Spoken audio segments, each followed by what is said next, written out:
we did not share with you yesterday because of paucity of time and some developments happened after we briefed you yesterday. Indeed. The history of Women's Reservation Bill is a very, very interesting history. Goes back to 1989 when our late Prime Minister Rajiv Gandhi ji ensured that there is 1/3 reservation in elected local bodies for women. That was in 1989. There was an attempt made to pass the Women's Reservation Bill. It got passed in Lok Sabha, fell in Rajya Sabha because the then opposition did not cooperate. Then in 1993, a bill for women's reservation to Lok Sabha and Vidhan Sabhas was passed. Again, it fell in another house. Then Dr. Manmohan Singh, when he became the Prime Minister, this particular bill got passed in the Rajya Sabha and it's still alive. So we in the CWC demanded yesterday that the said bill for women's reservation should be passed in the forthcoming special session of the Parliament. महिला आरक्षण 1989 में जब राजीव जी प्रधानमंत्री थे तब स्थानीय निकायों के चुनावों में उन्होंने 1/3 आरक्षण महिलाओं के लिए सुनिश्चित किया। तत्पश्चात कांग्रेस की सरकारों ने लगातार प्रयास किया कि महिला आरक्षण का बिल पास हो, कानून बने, लोकसभा एवं विधानसभाओं के लिए भी 1/3 आरक्षण मिले। अलग अलग सरकारें, राजीव जी की सरकार, नरसिम्हा राव जी की सरकार, डॉक्टर मनमोहन सिंह जी की सरकार, अलग अलग सरकारों ने अलग अलग समय पर अपनी हैसियत के अनुसार उसको पास कराने की प्रयास किया। कभी राज्यसभा में पास होता था, लोकसभा में नहीं होता था, कभी लोकसभा में होता था, राज्यसभा में गिर जाता था। डॉक्टर मनमोहन सिंह की सरकार के वक्त जो ये बिल आया वो आज तक जीवित है, राज्यसभा में पास हुआ है। हमारी कल सीडब्ल्यूसी कांग्रेस कार्य समिति की जो बैठक में रेजोल्यूशन पास हुई, प्रस्ताव पारित हुआ, उसमें यह मांग की गई है कि ये जो आने वाला विशेष सत्र है उसमें महिला आरक्षण के उस बिल को पास किया जाए, पारित किया जाए। ये बहुत महत्वपूर्ण है, ऐतिहासिक है। आपको ज्ञान है कि पूर्व कांग्रेस अध्यक्षा श्रीमती सोनिया गांधी ने पत्र भी लिखा था, प्रधानमंत्री को पत्र लिखा था। हम फिर से उस मांग को इस प्रस्ताव के जरिए दोहराते हैं। कल एक बहुत गहराई से श्री राहुल गांधी ने अपने वक्तव्य में एक किस्सा सुना और वो किस्सा ऐसा रोचक तो था ही, हम सबके लिए आंखें खोल देने वाला किस्सा था, हम सबको एक तरह से प्रेरणा देता हो ऐसा किस्सा। उन्होंने बताया कि उन्होंने खड़गे साहब से पूछा कि खड़गे साहब, आपने कांग्रेस को ही क्यों चुना जब आप एक नौजवान थे, आपने कांग्रेस पार्टी का दामन क्यों थामा? और भी कई ऑप्शंस थे उस वक्त। तो खड़गे साहब ने जो जवाब दिया कि नौजवान था मैं और जो मुझे लगा उस वक्त पूरी कांग्रेस इंदिरा जी के खिलाफ, पूरी कांग्रेस छोड़कर कांग्रेस ओ में चली गई, क्योंकि जो इंदिरा जी ने सुधार लाने की चेष्टा की थी उसके रिएक्शन में जो हुआ था, तो खड़गे साहब को लगा कि गरीब की बात, पिछड़ों की बात, शोषितों की बात सिर्फ कांग्रेस ही कर सकती है, और एक इंस्टिंक्टिवली लगा और उन्होंने कांग्रेस ज्वाइन की। नवंबर ऑफ 1969 वो block president, block Congress committee के प्रेसिडेंट बने। फिर की यात्रा तो आप सबके सामने है। Yesterday, Mr. Rahul Gandhi, in his remarks, cited a very interesting, a very thought-provoking, a very profound conversation which he had with Mr. Mallikarjun Kharge at some point. So he narrated that conversation. I'd like to share that conversation with you. He asked Mr. Kharge as to why did Mr. Kharge opt for Congress Party as a young man in 1969 when he joined the Congress Party. So Mr. Kharge's response was very interesting. Mr. Kharge told him that the entire Congress Party had left the Congress Party and joined Congress O, reacting against the reforms brought by Indira Ji. Those are very radical reforms. So Mr. Kharge instinctively as a young man felt that the Congress Party is the only party which genuinely thinks of the poor, of the backwards, of the exploited sections of society. And in retrospect, he was proved right. This, I'm talking of November 1969. So it was a fascinating journey down memory lane of how a young man in the late 60s thought about the Congress Party. ये किस्सा जब राहुल जी सुना रहे थे, इसके पीछे एक मकसद था जो हमें बाद में समझ आया।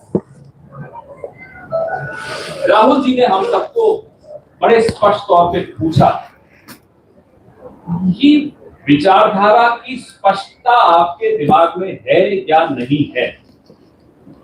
Congress party organisation based party नहीं है, ये राहुल जी के शब्द थे। कांग्रेस पार्टी एक मूवमेंट है जिसके पास एक ऑर्गेनाइजेशन भी है। The movement drives the organisation, it is not the organisation which drives the movement. That's the fundamental difference between the Congress Party and other parties in India. Movement, Rahul ji के शब्दों में 3 महीने की हो सकती है, 4 महीने की हो सकती है, 5 महीने की हो सकती है, लेकिन एक मकसद होता है, एक आंदोलन होता है। उस रास्ते पे जब चलते हैं लोग जुड़ते चले जाते हैं और कारवां बढ़ता चला जाता है, जैसे कि आजादी का आंदोलन। भारत जोड़ो यात्रा राहुल जी का एक ऐसा प्रयास था कि कांग्रेस को फिर से अपने आंदोलन की जड़ों में ले जाए, और उस यात्रा ने न केवल कांग्रेस को अपनी जड़ों का स्मरण दिलवाया, कांग्रेस के कार्यकर्ताओं, कांग्रेस के शुभचिंतकों के भीतर भी एक बात आई, ये असली रास्ता है, ये कांग्रेस का रास्ता है, ये भारत का रास्ता है, ये हिंदुस्तान का रास्ता है, ये इंडिया का रास्ता है। तो वो प्रयास जो भारत जोड़ो यात्रा का है, मैं उसको था नहीं बोलता कि उनकी जारी है, वो कांग्रेस को फिर से आंदोलन के रास्ते पर लाने के लिए था। जो गारंटीज हम अपनी चुनावों में बात करते हैं, अपने मैनिफेस्टोज में बात करते हैं, वो गारंटीज इसी डगर से जो ज्ञान प्राप्त हुआ। भारत माता अलग अलग आवाजों में बात करती है। भारत माता कैसे बात करती है? भारत माता बात करती है सड़क पे चलने वाले महिला, गरीब, अमीर, पुरुष, बुजुर्ग, जवान, इनके माध्यम से भारत माता बात करती है। तो भारत जोड़ो यात्रा के दौरान जो भारत माता की आवाज सुनाई दी, उस आवाज पर आधारित हमारी गारंटीज होती हैं, जो कर्नाटका में आपने देखा और उसका नतीजा भी आपने तेलंगाना में भी जो आप देखने वाले हैं वही देखने वाले हैं। It is being the essence of Bharat Jodo Yatra is being translated into the guarantees that you saw in Karnataka, that you are going to see in Telangana, that you see elsewhere during elections. Because Bharat Jodo Yatra in essence helped us discover the roots of a movement within the Congress. Congress is a movement. That's what Mr. Rahul Gandhi tried to remind all of us. And he laid specific stress on the need to have a ideological clarity. I think all of us emerged from that hall of the CWC in deep thought, with absolute clarity, crystal clarity. He warned us, I must share with you, he warned us against walking into irrelevant traps of the BJP. These are not issues which are relevant to the common man or woman, to any one of us. He asked us to be focused on the actual reason why Congress is in politics, why each one of us is in politics.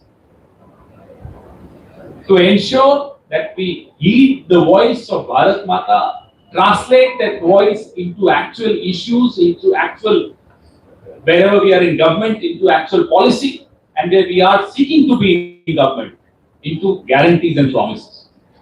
So I think the kind of clarity we got yesterday from Mr. Rahul Gandhi is something which, as a party, as workers of the party, we've all been seeking. One great thing that came out of yesterday's deliberations, apart from, of course, the resolution that we shared with you, was this clarity. So I thought you deserve to know this, and it's our duty to share this, something very important that happened in the CWC hall yesterday with all of you. आपके सवाल दोनों भाषाओं में, किसी भी भाषा। Mike. Because your question should also go to the कौन है ये online. ये तो उत्तराखंड की 2 बार बात हुई मैसेंजर कॉल पर, सच में मैंने बता दिया मैंने कि मैं उत्तराखंड का I जवान don't हूँ। want to get into X issue, Y issue, Z issue. Yesterday there was a new issue that the Prime Minister has overtaken Rishi Sunak in popularity. How is it relevant? Tell me. So, there are different plans. All of us, media, opposition, civil society, intellectuals, all of us run the risk of walking into these traps and shifting our focus away from what is relevant to us as politicians, to you as media persons, and to the people, consumers of media and consumers of our politics. For all of us. That's an issue which we have dealt with. Why do you want to keep going back to irrelevant issues? I don't understand.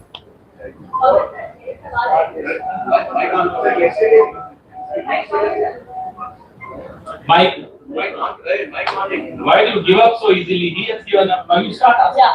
Sir Pawan sir, आपने कहा कि भारत जोड़ो यात्रा का कल discussion हुआ समिति की बैठक में। राहुल गांधी की ओर से कहा गया कि यात्रा नहीं आंदोलन है। तो क्या भारत जोड़ो यात्रा पार्ट 2 को लेकर आप लोगों ने कुछ तैयारी की, और कब तक हम ये जान सकते हैं कि भारत जोड़ो यात्रा शुरू होगी? इस पर चर्चा हुई। भारत जोड़ो भाग 2 की मांग भी कई लोगों ने की, और जो अंतिम निर्णय है, होगी कब होगी, क्या होगा, उसका प्रारूप, ये सब निर्णय कांग्रेस अध्यक्ष जब उसमें अनुमति देंगे, जो दिशा निर्देश हमें देंगे, उस दिशा निर्देश का हम सब पालन करेंगे। Sir, why Congress is opposing? Sir, why Congress is opposing general elections? It is an attack, as we told you yesterday, on the federal character of India.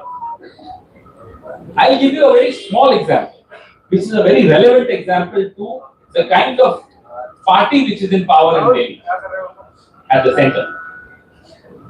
They love making tons and tons of money, and then they love spending that money to buy MLAs and overthrow elected governments. Let's give you an example. Tomorrow, if they overthrow an elected government of the opposition in a state, and for some reason they are unable to form a new government, and there is president's rule, should that state wait for 4 years, 5 years, and wait for elections, because the elections will be held with the Lok Sabha election? Is that fair on that state? Is that fair on democratic principles or aspirations of that state? I'm just giving you one example, which is from the rule book of Mr. Amit Shah, not from our rule book.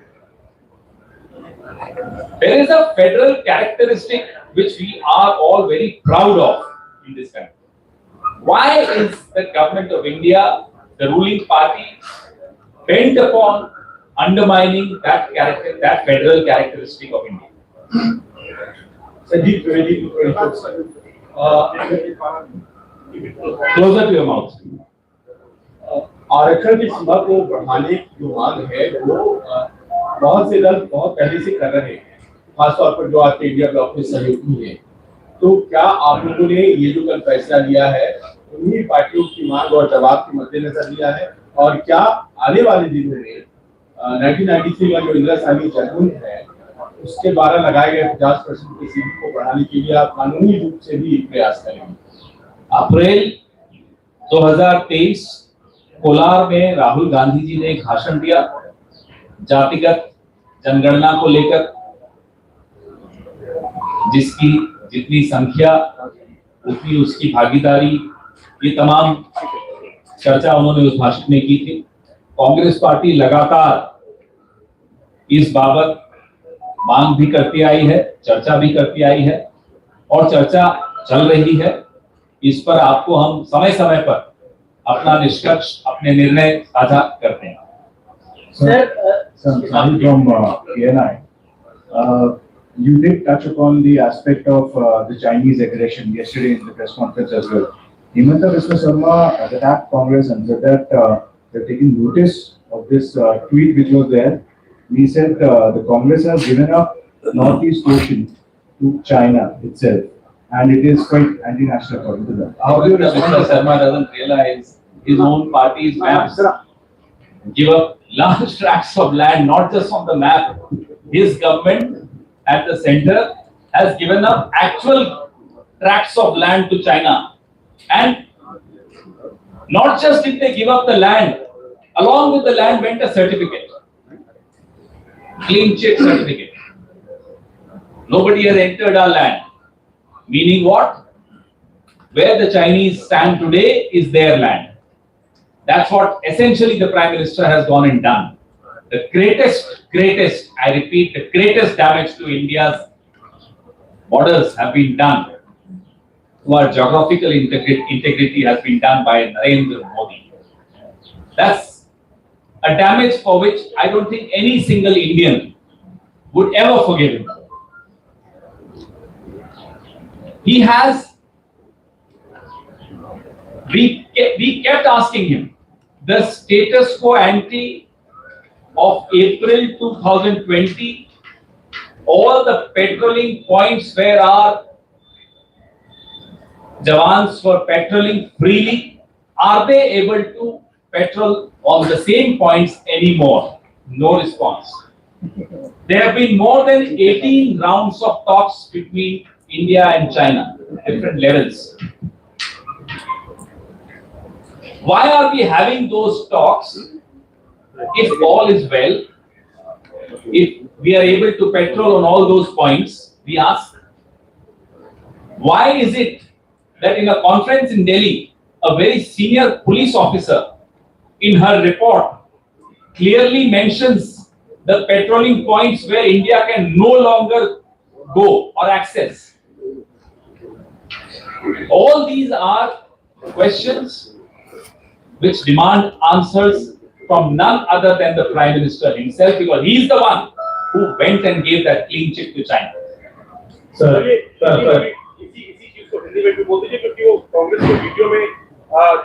अरे video में कोई गलत आया वो छोड़िए, जो जमीन असल में इन्होंने चीन को दे दी, हम उस पर सवाल उठा रहे हैं।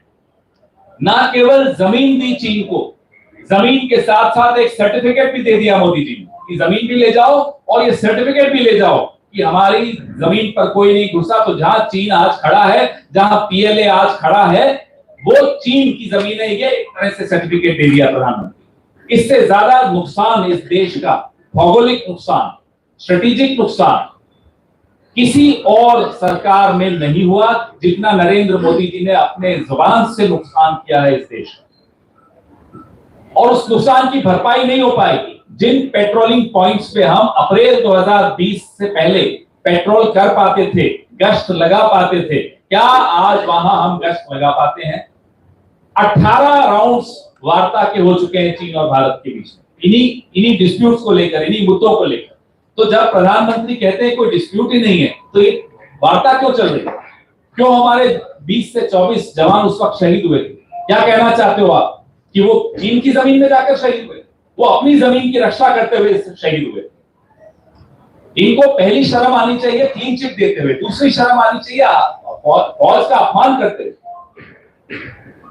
उनकी शहादत का अपमान करते हुए। लगातार हम देख रहे हैं कि ये हमारी सेना की शहादत का अपमान करते हैं। वहां हमारे शहीद हो रहे हैं जवान, चीन से लड़ते हुए, अपनी जमीन बचाते हुए, और प्रधानमंत्री किस मुंह से आकर, किस हैसियत से आकर उनको 3 चिट दे देते हैं। परसों कश्मीर में हमारे जवान शहीद हुए और जश्न का माहौल था, भारतीय जनता पार्टी ने जश्न चलता रहा। पुलवामा में हमारे शहीद हुए, प्रधानमंत्री की शूटिंग चलती रही, मेकअप कर करके, कपड़े बदल बदल कर, 5 घंटे बाद तक। शर्म नहीं आती इन लोगों को? This is Kiran Kumar from Taja Paksha. As you said, CWC resolved regarding women reservation bill to be introduced in Parliament session. Whether there is a demand for reservation within the reservation, like OBC and others in the women reservation. One more, another question. Also, there is another reservation regarding rise of reservation limit for SC, ST and OBC. That should be on par with their population or any other. We've been very clear on both the counts. The first question on reservation for women, the bill which got passed in the Rajya Sabha is very clear about it. There is no dispute and that bill is alive and we just want that bill to be passed.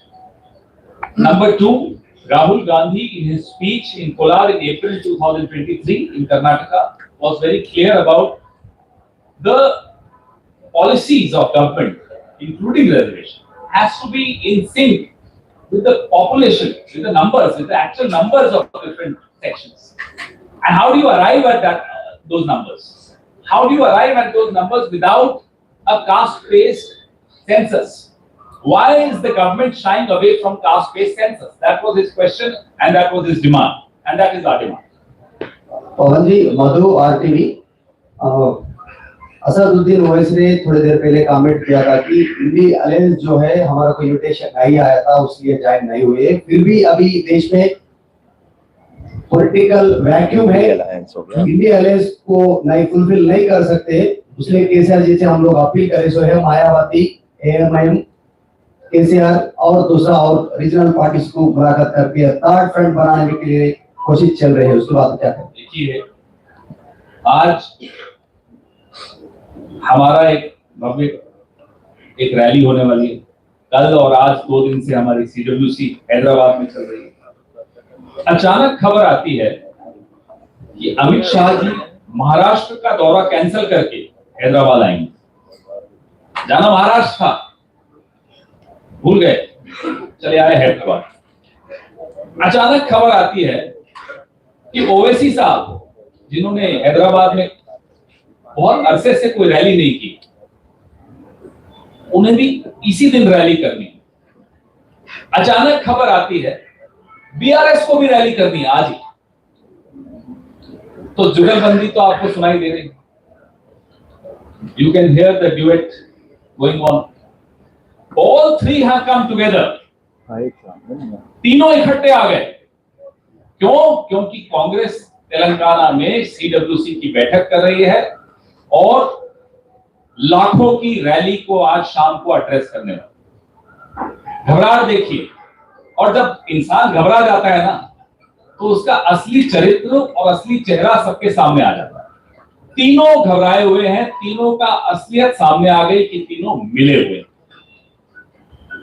Himanta Biswa Sharma एक comment किया था कि भारत जोड़ो यात्रा भी 2.0 start होने वाले, उसके लिए चर्चा चल रही है, उसमें प्लानिंग चल रहा है। उसके ऊपर ये कहा कि वो राहुल गांधी जी प्रधानमंत्री बनने के लिए भारत देश में नहीं और मूल असम के लिए ट्रैवल करना पड़ेगा। उसके बाद क्या? हिमंत बिस्वा शर्मा को मैं आपको कल भी कहा था, माफ कर दो, परेशान आदमी, रात को सो नहीं पा। सुना कल रात को उनके स्टाफ ने उनको 3 नींद की गोलियां दी, फिर भी नींद नहीं आई। अब उस आदमी की नींद उड़ी हुई है, तो वो होशो हवास में तो बात नहीं कर रहे होंगे। आप 2 दिन नहीं सोओगे, 3 दिन नहीं सोओगे, आप चौथे दिन दिमाग का इस्तेमाल नहीं कर पाओ, अच्छी तरह बात नहीं कर पाओ। तो हिमंता बिस्वा शर्मा जिस दौर से गुजर रहे हैं, हमारी शुभकामनाएं उनके साथ हैं। Our sympathies are with mister Himanta Biswa Sarma. अचानक जब इतने खुलासे हो जाते हैं, इतने कांड सामने आ जाते हैं, इतने घोटाले सामने आ जाते हैं, तो जाहिर सी बात है नींद उड़ी हुई है। पवन जी, खुर्शीद रब्बानी मुंसिफ टीवी से।